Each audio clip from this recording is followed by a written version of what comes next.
endless dark between galaxies, the starship Aurora's whisper floated like a ghost. Its hull cracked, its lights dead, its engines silent. The ship had once been a jewel of Valerian design, swift and singing with life. Now it was a tomb carrying. Only 2 souls left from a war that had burned worlds. Lyra stood alone on the bridge, her silver eyes reflecting the cold starlight that slipped through the fractured viewport. She wore a tunic of woven starlight thread, now torn and stained. Her long white hair hung loose around her shoulders. She did not move much. She had not moved much in days. Her body was tired, but her mind would not rest. Curled at her feet, wrapped in soft, glowing silk, was Kyle, her dragonette no bigger than a large cat. His scales shimmered faintly blue and green like ocean foam under moonlight. His breathing was slow, shallow, each breath a small puff of warm mist that vanished before it reached the floor. He had not opened his eyes in 3 cycles. Lyra reached down and gently touched his head, her fingers trembling slightly. She whispered an old lullaby in the tongue of her ancestors, words that once calmed storms and soothed dying stars. Now they were just sounds in an empty ship outside the Auroras. Whisper the void stretched forever, but not for long. Soft chime broke the silence, not from the ship's broken systems, but from a distant signal. Human Lyra turned her head slowly toward the main screen. A flicker of light appeared, then another, then a dozen more, small, fast, and bright like fireflies in the night. They were human ships. She had heard of them, of course. Every child in the 7 rings knew the old tales. Humans were loud, messy, clever, and unpredictable. They had vanished from the galactic record centuries ago after a great silence. No one knew why. Some said they destroyed themselves. Others said they fled beyond the rim of known space. But here they were again. The human ships formed a loose circle around the Auroras. Whisper, their hulls sleek and sharp, painted in blues and whites with bold lettering that read, United Earth Rescue Fleet. A voice came through the comms, warm and calm, female with a soft accent. Lyra did not recognize. This is Captain Dana Mills of the UEV Steadfast. We read your distress beacon. Are you in need of assistance? Lyra hesitated. She had not spoken to another living being in weeks. Her voice felt rusty, like an old door hinge. Am Lyra of the Alarian Starweave, she said slowly.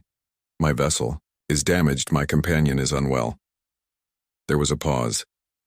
Then the voice returned, gentle but firm. We can help you, ma'am. We have medical staff and engineers on board. We can bring you to safety. Safety. The word felt strange in her ears, like a song she had forgotten. She looked down at Kale. His chest rose and fell, but barely. She knew he would not last much longer without proper care. The ship's healing pods were dead, the nutrient lines frozen. She made her choice. Very well, she said. Bring us in within hours. The Aurora's whisper was caught in a tractor beam, gentle but firm, like a parent guiding a lost child. The human ships moved with surprising grace for being so new to the stars. They docked at a massive vessel shaped like a wide leaf with glowing strips along its sides. Lyra, dressed in her last clean robe, and wrapped Kale carefully in a thermal blanket made from ship fabric. She carried him in her arms as the airlock hissed open. The humans waited on the other side. Not with weapons, but with open hands and kind eyes. They wore uniforms of soft gray with silver badges shaped like doves. Captain Dana Mills stepped forward. First, she was tall with warm brown skin, short curly hair, and eyes that held both strength and kindness. She gave a small bow, welcome aboard, Lyra. I am honored to meet you. Lyra nodded slightly. She did not bow in return. It was not her way, but she saw no threat in the woman's posture. This is Kale, she said. My dragon. He is Ildana's. Expression softened. She gestured to 2 medics behind her. They carried a floating stretcher lined with soft padding. We'll take good care of him, she promised. They moved quickly but gently, lifting Kyle onto the stretcher. He did not stir, not even when they placed sensors. On his scales, Lyra followed them through wide, clean corridors filled with soft light and the quiet hum of machines. Humans moved everywhere, some in uniforms, others in casual clothes, all glancing at her with awe. Not fear, curiosity, not greed. They brought her to a room with large windows that looked out into space, a bed, A desk, a small garden of real plants in one corner, and a door that led to a private bath. "This is yours for as long as you need it." Dana said, "We've prepared nutrient paste that matches your bio readings, and we can adjust the gravity to your comfort." "You have done much for strangers," Lyra said quietly. "We believe in helping those in need." Dana replied, "It's who we are." Lyra wanted to believe here. Over the next few days, she rested, ate, drank, and watched Earth grow larger in the viewport. It was blue and green, swirled with white clouds, alive in a way few worlds were anymore. Kyle was kept in the medical bay under constant care. But Dana brought her updates every morning. "He's stable," she would say. "His temperature is normal. His heart is strong. He just needs time." Lyra visited him each evening, sitting by his side, holding his claw in her hand, whispering stories of their home, the twin sons of Alaris, the singing trees, the sky rivers that flowed upward into the stars on the fifth day. Kyle opened his eyes just for a moment. His pupils slitted like a cat's. He looked at Lyra and made a soft clicking sound, then drifted back to sleep. She cried, then not loudly, just silent, tears that fell onto the blanket. That night Dana came to her room, not in uniform but in simple clothes, jeans and a soft shirt. "Mind if I sit?" she asked. Lyra nodded to the chair by the window. Dana's gaze followed hers to the growing planet below. "We're entering orbit tomorrow," she said. "We'll land in Colorado at a special facility built for off-world guests. Secure, quiet, and private." Lyra said nothing. "You're safe with us," Dana added. "We don't want anything from you, just your well-being." Lyra turned. To her then, her silver eyes sharp like blades. "Once my people helped a dying world. They gave them ship seeds, medicine, knowledge. They asked for nothing in return." Dana's expression stayed open, but her eyes narrowed slightly, just a little. "What happened?"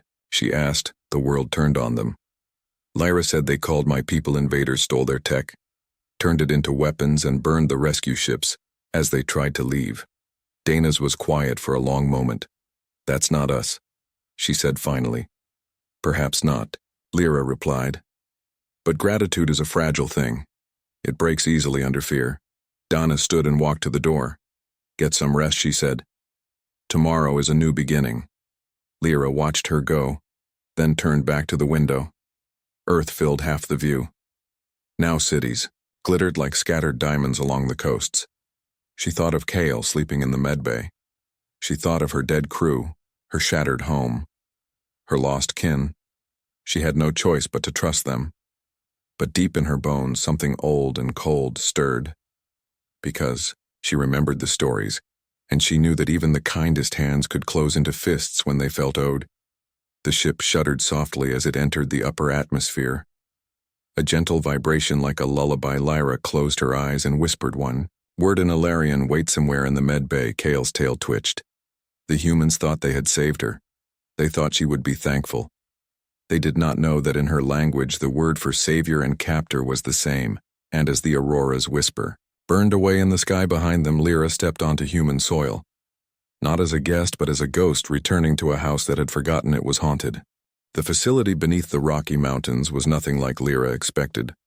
It was clean, bright, and quiet, with wide halls lined with plants and soft lights in the ceiling.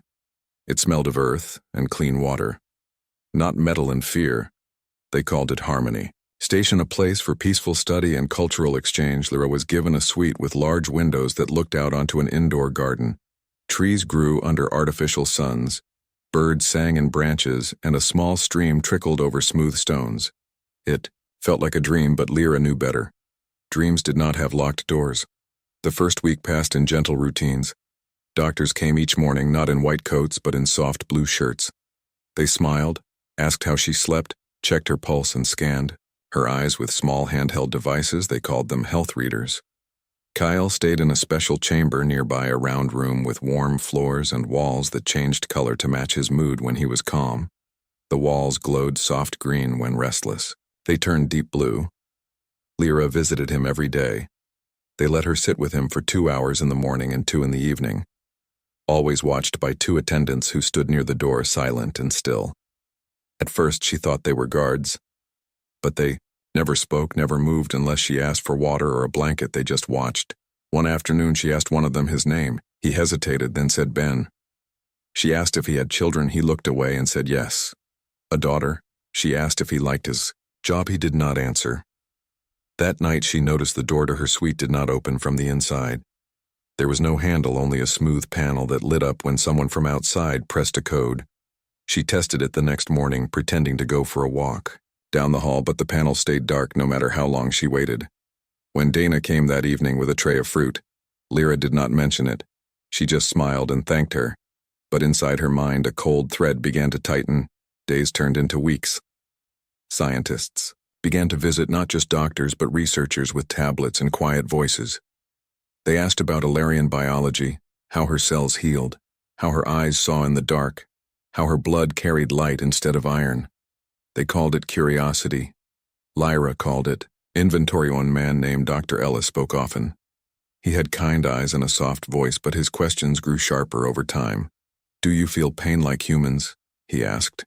"Can you read thoughts? Does your dragon understand language or just commands?"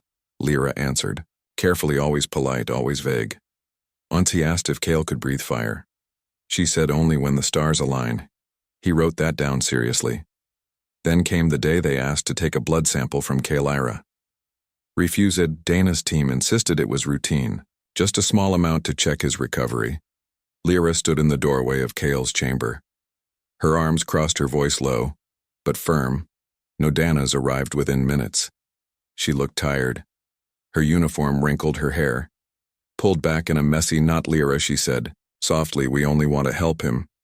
"You want to study him," Lyra replied. There was a long silence. Finally, Dana sighed and nodded slightly. "Maybe a little, but it helps us care for him better." That night, Lyra lay awake listening to the hum of the facility, the soft buzz of lights, the distant echo of footsteps.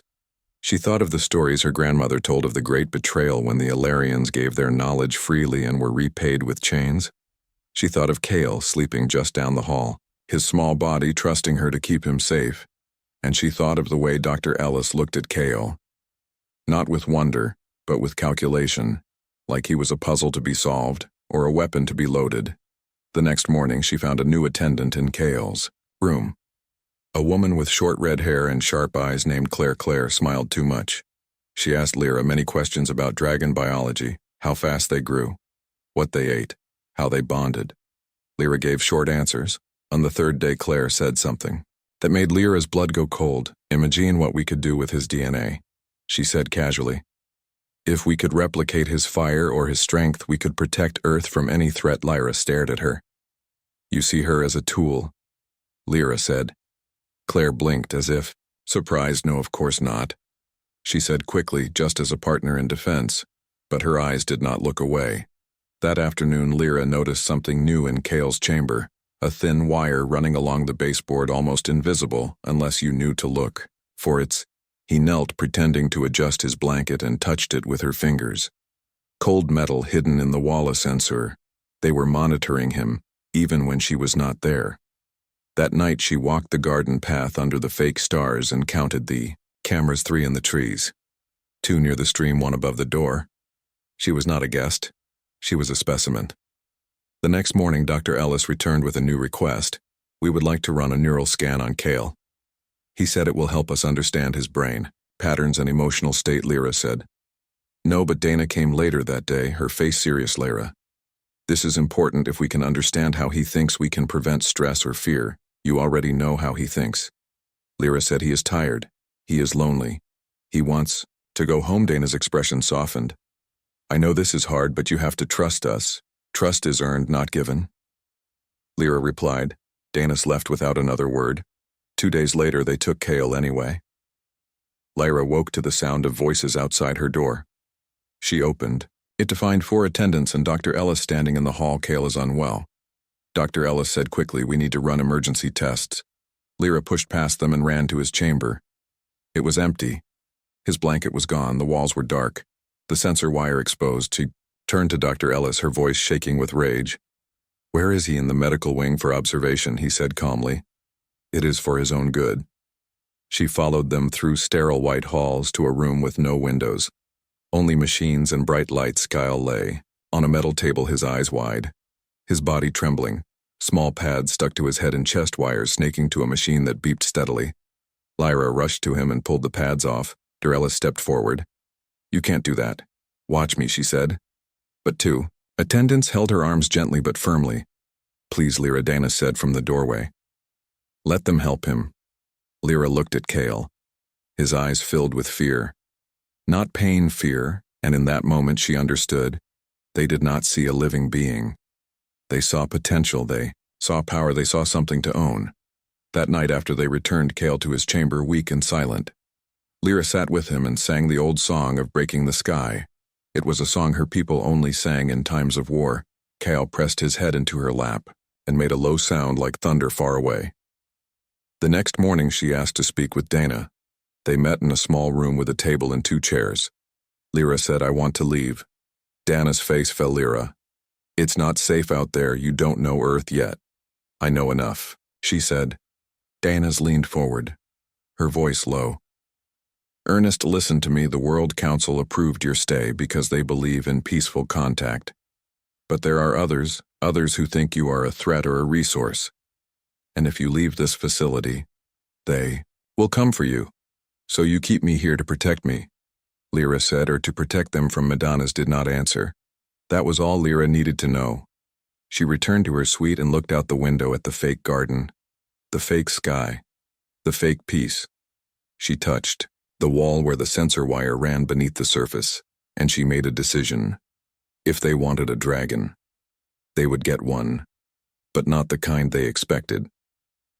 That night she whispered to Kale, in the old tongue words of fire and flight and freedom. He blinked, slowly, his eyes glowing faintly in the dark outside the facility deep in the mountain. The wind howled through hidden vents, and somewhere far above the real stars watched silently waiting.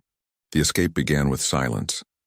Lyra waited until the 3rd night after the neural scan when the facility ran on skeleton staff and the hum of machines dropped to a whisper. She dressed in dark clothes taken from a storage closet, soft boots, thin gloves, and a hooded tunic that blended with Shadowkul was weak but awake, his eyes sharp with understanding. He moved slowly but without sound, like smoke over stone.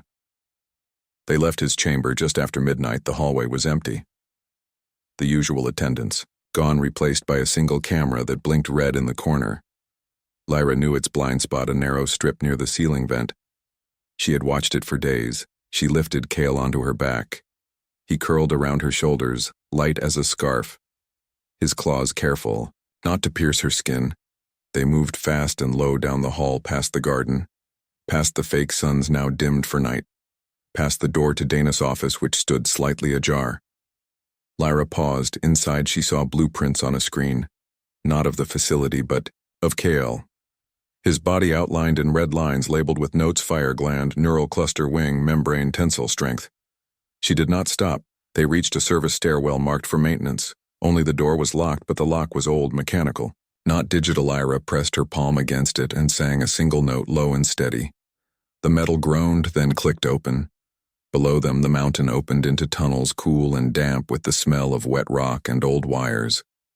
They followed the path of least light, avoiding the red emergency strips on the floor, moving like ghosts through the belly of the earth. After an hour, they found a freight elevator. Its doors rusted but functional. Lyra pried them open with a metal bar from a broken cart inside. The shaft was dark, but the cable held. She climbed down hand over hand, Kale clinging tight, his breath warm against her neck. At the bottom, a tunnel led to a ventilation gate that opened to the outside world. Cold air hit her face like a slap. The desert. Night stretched wide and black stars blazing overhead. No city lights, no drones, no fences, just sand and silence. They ran not toward roads or towns, but into the painted desert of Arizona, where the land rose in red cliffs and deep canyons carved by time. By dawn, they reached a narrow canyon with walls striped in ochre and violet. Lyra found shelter beneath an overhang and laid Kale down on a bed of dry grass. He shivered, not from cold, but from exhaustion. She held him close and shared her warmth, until his breathing slowed. For 3 days they stayed hidden, drinking from a small spring and eating dried fruit she had taken from the facility. On the 4th morning, distant engines growled in the sky. Lyra pulled Kale deeper into the rocks and watched as 3 human aircraft circled high above, their shapes sleek and silent like hunting birds. They had been found, but the canyon was a maze, and the humans did not know its secrets. That night Lyra climbed to the highest ridge and looked out over the land. The stars above mirrored the patterns of her ancestors' maps she had learned as a child, and then she saw Adath buried in the sand. At the canyon's heart, a ring of stones blackened by time, arranged in the shape of the Alarian sky. Wheel her breath caught she had read of this place in the old texts, a way station built during the first great exodus when her people seeded life across the galaxy. Earth was one of the nurseries. A cradle whirled, she scrambled down the slope, Kale limping. Behind her, in the center of the stone ring, lay a flat rock, covered in carvings, not human, not Ilarian, but both intertwined spirals and stars with human hands reaching toward Ilarian eyes.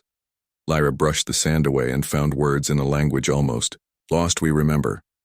Beneath the rock, she found a metal box sealed with a star-shaped lock. She pressed her palm to it and whispered her true name. The lock clicked open. Inside was a data crystal and a small journal written in early Terran scripts. He used a reader from the facility to play the crystal. A hologram appeared, an Ilarian woman with silver eyes like hers standing beside a human man, both wearing simple clothes. "We came in peace," she said. "But peace is not always returned. The humans we helped grew afraid of what they did not understand. They called us gods, then monsters, then weapons. We left them to grow on their own. But we left this place as a reminder that we were once family." The journal told more. It spoke of children born of both bloodlines, hidden among early tribes, taught to watch the stars, taught to wait. But over centuries the memory faded. The humans forgot their origins. They saw the stars as empty, not as home. Lyra sat back stunned. The humans were not strangers. They were descendants, forgotten, but not gone. And now they saw her not as kin but as a prize to be claimed. That explained their strange mix of kindness and control, their awe and their fear. They felt owed something, not because they saved her, but because they believed their ancestors had been abandoned. And in their minds she owed them a debt. Kale nudged her hand, his eyes glowing faintly. She looked at him, then at the sky. They would not stop hunting. She knew that now, but she also knew something they did not. This land remembered, and so did she. The next morning she led Kale to the highest point in the canyon where the wind howled through narrow gaps in the rocks. He placed the data crystal in a crevice and sang the song of awakening. The ground trembled slightly, deep below something. Old stirred, not a weapon, not a machine, but a memory made real. The canyon walls began to hum with a low tone that matched her voice. Kale stood tall, his scales catching the first light of dawn, fair away. The sound of engines returned louder this time. Lyra did not hide. She stood at the edge of the cliff, her white hair whipping in the wind. Her silver eyes fixed on the horizon. "Let them come," she whispered. "Let them remember."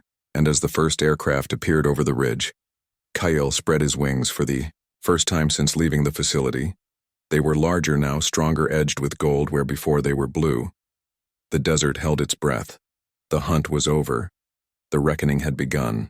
The human strike team landed at the edge of the canyon just after sunrise, their boots crunching on red sand, their armor gleaming under the pale sun. They moved in formation, precise and silent like machines. They wore black suits with glowing lines. Along the arms and legs, gravity dampeners on their backs and sonic rifles slung across their chests. At their head walked Captain Dana Mills. She looked different now, her face hard, her eyes shadowed with sleepless nights. She carried no weapon, but her voice cut through the wind like steel. "Lyra, we don't want to hurt you." Dana called out, "Just come back with us." Lyra stood on the high ledge above them. Kyle at her side, his wings half spread, his body low and tense. "You say that, Dana," she said. "But your guns say something else." Dana's jaw tightened. "You broke out of a secure facility, endangered lives and stole classified tech. You took back what was mine." Lyra replied. Dana's took a step forward, hands open. "We only wanted to understand you, to protect you. You wanted to own me," Lyra said. And him a gust of wind swept through the canyon carrying the scent of dust and old stone. Dana's glanced at Kale, then back at Lyra. "Is not just a pet." Lyra said, "He is my brother, my blood, my sky." Dana sighed and gave a small signal. Two soldiers stepped forward, raising their rifles not to shoot but to activate. A low hum filled the air, then grew louder until it became a piercing whine. Sonic net. Lyra covered her ears. but Kale roared a sound like thunder cracking open the Scythe fired a ring of blue energy shot toward them, meant to wrap around Kale and hold him still. But as it neared the ancient stones below, the ledge glowed faintly. The net hit an invisible barrier and shattered into sparks. The soldiers froze. Dana's eyes widened. What was that? Lyra raised her hands and began to sing. Not a lullaby this time, but a war chant old as the first fire. The ground shook and rose in spirals around them. Kale's eyes blazed gold and his body began to change. His scales hardened. His wings stretched wider. His tail grew longer and tipped with spikes. He was no longer a dragon. There was a storm made flesh. The soldiers fired. Gravity nets, sonic pulses, energy bolts. But each one broke against the humming stones or vanished in the swirling sand. Kale leapt from the ledge, not down but up, catching an updraft and soaring into the sky. He circled once. Then dove fire erupted from his mouth, not orange like human flame, but white hot with streaks of blue. It melted rock and turned sand to glass. The soldiers scattered. Dana shouted orders, but the wind swallowed her voice. Lyra stepped down from the ledge, walking calmly through the chaos. She did not attack. She simply walked, and the earth answered. Cracks opened in the ground, not deep, but enough to trip the soldiers. Rocks tumbled from the cliffs, not large, but enough to force retreat. The canyon itself was rising to her call. Dana's turned to face her rifle finally in hand. "Why are you doing this, Lyra?" she yelled. "Because you forgot, Dana," Lyra said softly. "You forgot who you are." Dana's frowned, confused. "What are you talking about? You are not just human," Lyra said. "Your blood carries starlight, your bones. Remember the sky rivers, your dreams echo the songs of Alaris. You were left behind, not abandoned." Dana stared at her as if seeing her for the first time. "That is not possible." "Look at the stones," Lyra said. "Look at the carvings." Dana's glanced at the ring of blackened rocks, then back at Lyra. "Even if it is true," she said, "that does not give you the right to burn our world." "I do not wish to burn it," Lyra said. "I wish to wake it." Kale landed beside her, his breath steaming, his eyes fixed on the humans. Dana's lowered her rifle slightly. "Then what do you want? To be free?" Lyra said. "To leave this world in peace." Danis was silent for a long moment. "And if we let you go, we'll ask the desert to sleep again." Lyra said no more. Harm. Dana's looked at her team. Some were injured, some shaken but alive. She nodded slowly. Lyra bowed her head in thanks, but as she turned to leave, Kale stiffened. A new sound came from the sky. Not aircraft, but something deeper, heavier. A massive ship descended from the clouds, its hull dark and angular, marked with the symbol of the World Defense Council. Not rescue, not science, war. The ship opened its belly and more soldiers poured out, not in black suits but in full battle armor, with heavy cannons and drone swarms. Dana's turned pale. "They were not supposed to come," she whispered. A new voice boomed from the ship, amplified in cold stand. "Down, Captain Mills, this is General Voss. We are taking control of the situation." Dana shouted up at the ship. "They are leaving, let them go. Too late." Voss said, "They have shown hostile capability. They will be contained." Lyra looked at Kyle. "They will not." Stopkal growled low in his throat. "Then we show them what containment truly means," Lyra said. She climbed onto his back, gripping the ridges along his spine. Kyle launched into the air faster than before. The new soldiers fired immediately. Pulse cannons lit the sky, but Kyle twisted midair and breathed a ring of fire that melted the drones before they could swarm. Lyra raised her hands and sang a single word. Lightning answered. Bolts crashed down from the clear sky, striking the cannons, disabling them. In bursts of sparks, the desert floor glowed where her feet had touched and rose in great waves, crashing over the soldiers like ocean tides. General Voss watched from his ship, his face grimmativate. "The gravity anchor," he ordered. A massive device dropped from the ship and slammed into the center of the canyon. It pulsed with dark energy, pulling everything toward it. Even the air. Kale struggled to stay aloft. Lyra felt her bones ache under the pressure, but she remembered the journal. The words beneath. "The stone we remembers." He closed her eyes and sang the oldest song, the one her grandmother sang when the stars went dark. The song of return. The canyon walls lit up with blue lines, ancient circuits buried for millennia. The gravity anchor cracked, then exploded. The shockwave threw soldiers off their feet and rocked the ship in the sky. Kale roared and flew straight at the vessel. Fire met metal.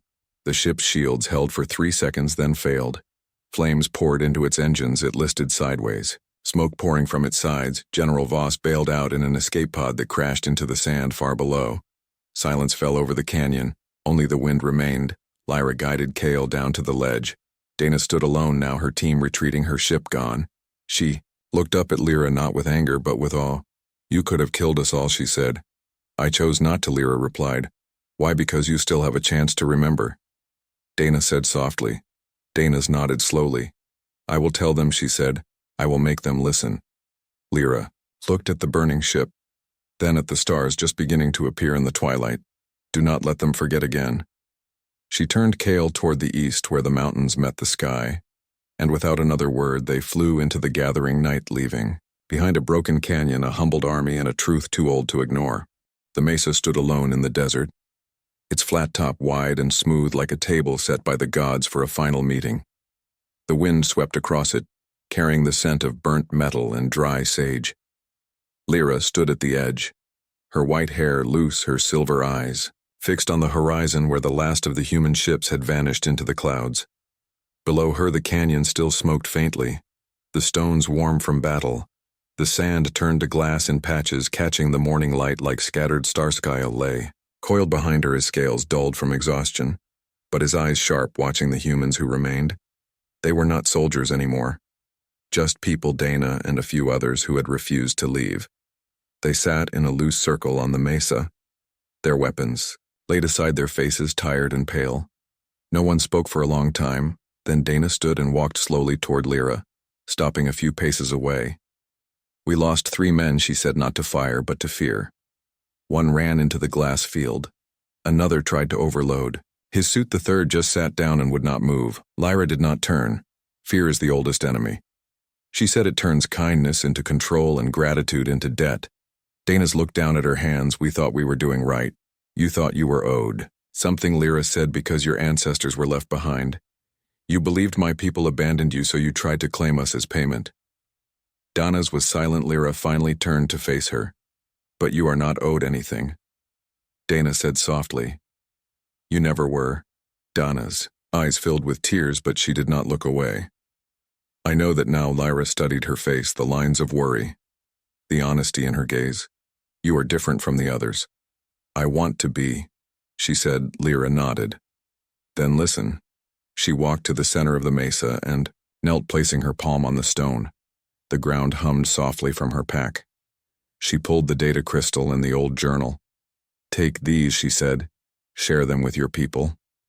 Not as secrets, but as memories." Dana's took them carefully, as if holding something alive. "What will you do now?" Dana asked. Lyra looked up at the sky. "We will leave." Kyle rose and stretched his wings, the morning sun turning them gold at the edges. Dana stepped forward quickly. "Will you come back?" Lyra smiled faintly. "Only if you forget again." Danas swallowed hard. "And if we remember, then you will not need us." Soft chime came from the east. Small ship rose over the hills. Not human, not Alarian, but something new, built from salvaged parts and quiet hope. It was the Aurora's whisper reborn, its hull patched, its engines humming a gentle song. Lyra and Kale walked toward it. Danas followed, but stopped at the ramp. "Thank you," she said. Lyra paused. "Do not thank me," Dana said. "Gratitude is a chain. Wear it lightly or not at all." Danas nodded. "I will tell them the truth," she said, "all of it." Lyra stepped aboard the ship and turned one last time. "Your blood remembers the stars," she said. "Do not let it sleep again." The ramp closed. The ship lifted slowly at first, then faster, climbing into the blue until it was just a speck. Then Gondana stood on the mesa long after it disappeared. The wind carried the sound of distant birds and the soft whisper of sand. She opened the journal and read the first line aloud. "We were never alone back on the ship." Lyra sat in the pilot's seat, her hands resting on the controls. Kale curled at her feet, his breathing deep and calm. The stars ahead were endless and quiet. She set a course not for Alaris. There was nothing left to return to but for the outer rim where old way stations slept beneath ice and dust. They would not hide. They would watch, and if Earth ever reached for the stars again with open hands, not grasping ones, they would answer.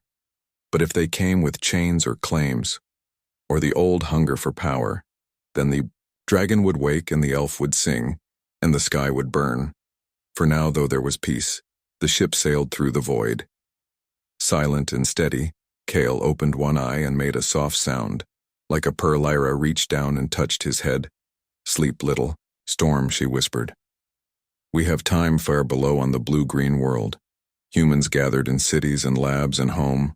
Some spoke of monsters and weapons, but others spoke of memory and kinship, and the strange, silver-eyed woman who chose mercy over Wardanas stood before the World Council not in uniform but in simple clothes. She placed the crystal on the table and the journal beside it. "This is not a threat," she said. "It is an invitation. To remember, to grow, to become more than fearsome." Listened. Some did not. But the seed was planted, and in the mountains of Arizona the stone ring still hummed softly at night. Waiting, watching, remembering. Lyra looked out the viewport at the endless dark. They expected gratitude. She thought, but humans delivered something far more. Rarely a second chance, and somewhere in the deep silence between stars, Kale's wings twitched in his sleep. He was ready.